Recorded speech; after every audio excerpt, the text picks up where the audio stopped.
ಚಿರತೆ ಸೆರೆಗೆ ಅಂತ ಇಟ್ಟಿದ್ದಂತಹ ಬೋನ್ನಲ್ಲಿ ಕಿತಾಪತಿ ಕಿಟ್ಟಿ ಲಾಕ್ ಆಗ್ಬಿಟ್ಟಿದ್ದಾನೆ. ಬಹಳ ಕುತೂಹಲದಿಂದ ಚಿರತೆ ಬೋನ್ನ ಒಳಗೆ ಹೋಗಿದ್ದಾನೆ ವ್ಯಕ್ತಿ. ಆತ ಒಳಗೆ ಹೋಗ್ತಾ ಇದ್ದ ಹಾಗೆ ಬೋನಿನ ಗೇಟ್ ಲಾಕ್ ಆಗ್ಬಿಟ್ಟಿದೆ.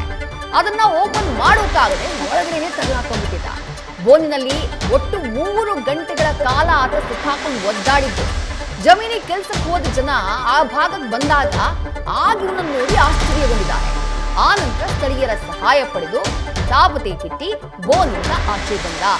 ಈ ಘಟನೆ ನಡೆದಿರೋದು ಚಾಮರಾಜನಗರದ ಗಂಗವಾಡಿ ಗ್ರಾಮದಲ್ಲಿ. ಆ ಫೋಟೋ ಗಮನಿಸ್ತಾ ಇದ್ದೀರಿ ನೋಡಿ. ಒಳಭಾಗದಲ್ಲಿ ತಗ್ಗು ಹಾಕೊಂಡಿದ್ದಾನೆ. ಒಳಗಡೆ ಎತ್ಕೊಂಡು ತಾನು ಮಾಡ್ಕೊಂಡಿರುವಂತಹ ಕೆಲಸಕ್ಕೆ ತಾನೇ ನಗ್ತಿದ್ದಾನೆ. ಈತನೇ ಕಿಟ್ಟಿ ಒಳಭಾಗದಲ್ಲಿ ಸಿಕ್ಕಾಕೊಂಡ್ಬಿಟ್ಟಿದ್ದ. ಹೋಗಿದ್ಯಾಕೆ? ಚಿರತೆಗಾಗಿ ಬೋನ್ ಇಟ್ಟಿದ್ದಾರೆ. ಕೆಲವರಿಗೆ ಅದು ಇರುತ್ತೆ. ನಮ್ಮಲ್ಲಿ ಬಹಳಷ್ಟು ಜನರಿಗೆ ಇಂಥದ್ದೊಂದು ಅಭ್ಯಾಸ ಇರುತ್ತೆ. ಏನೋ ತಂದಿಟ್ಟಾಗ ಬಹಳ ಕುತೂಹಲದಿಂದ ಹೋಗಿ ಒಂದ್ಸಲ ಚೆಕ್ ಮಾಡೋದು, ಹೆಂಗ್ ವರ್ಕ್ ಆಗುತ್ತೆ ಇದು ಏನು ಅಂತ ನೋಡೋದು. ಹಂಗೆ ಹೋಗಿದ್ದಾನೆ ಈತಾನು. ಹೋದವನಿಗೆ ಇರ್ಲಾರ್ದೆ ಇರುವೆ ಬಿಟ್ಕೊಂಡೆ ಅಂತ ಹೇಳಿ ಒಳಗಡೆ ಹೋದ್ಮೇಲೆ ಗೊತ್ತಾಗಿದೆ. ಆತ ಆರಾಮಾಗಿ ಒಳಗಡೆ ಒಂದ್ಸಲ ಸುತ್ತಾಕೊಂಡು ಬರೋಣ, ಏನೇನು ಇಟ್ಟಿದ್ದಾರೆ, ಹೆಂಗಿದೆ ಬೋನು, ಗಟ್ಟಿಯಾಗಿದೆಯೋ ಇಲ್ವೋ ಚೆಕ್ ಮಾಡಕ್ಕೆ ಅಂತ ಒಳಗೆ ಹೋದಾಗ ಹೊರಗಡೆಯಿಂದ ಸಡನ್ ಆಗಿ ಲಾಕ್ ಆಗ್ಬಿಟ್ಟಿದೆ ಡೋರು.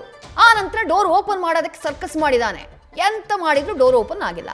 ಅದಾದ ನಂತರ ಸಹಾಯಕ್ಕಾಗಿ ಕರೆದಿದ್ದಾನೆ. ಆ ಭಾಗದಲ್ಲಿ ಜನ ಇರಲಿಲ್ಲ. 1 ಗಂಟೆ ಕಳೀತು, 2 ಗಂಟೆ ಕಳೀತು, 3 ಗಂಟೆ ಕಳೆದ ಮೇಲೆ ಅಲ್ಲಿ ಜಮೀನಿಗೆ ಯಾರೋ ಬಂದವರು ಆ ಭಾಗದಲ್ಲಿ ಬಂದರು. ಬಂದವರಿಗೆ ಒಬ್ಬೆ ಹೊಡೆದು ಕರೆದಿದ್ದಾನೆ. ಅದಾದ ನಂತರ ಅವರು ಬಂದು ಡೋರ್ನ ಓಪನ್ ಮಾಡಿ ಈ ಕಿತಾಪತಿ ಕಿಟ್ಟಿಯನ್ನ ಬಚಾವ್ ಮಾಡಿದ್ದಾರೆ. ಈ ಘಟನೆ ಆಗಿರೋದು ಚಾಮರಾಜನಗರದ ಗಂಗವಾಡಿ ಗ್ರಾಮದಲ್ಲಿ. ಅಲ್ಲಿ ಚಿರತೆಗಳ ಕಾಟ ಇದೆ, ಕಾಡು ಪ್ರಾಣಿಗಳ ಹಾವಳಿ ಇದೆ. ಹಂಗಾಗಿ ಬೋನ್ ಇಟ್ಟಿದ್ರು.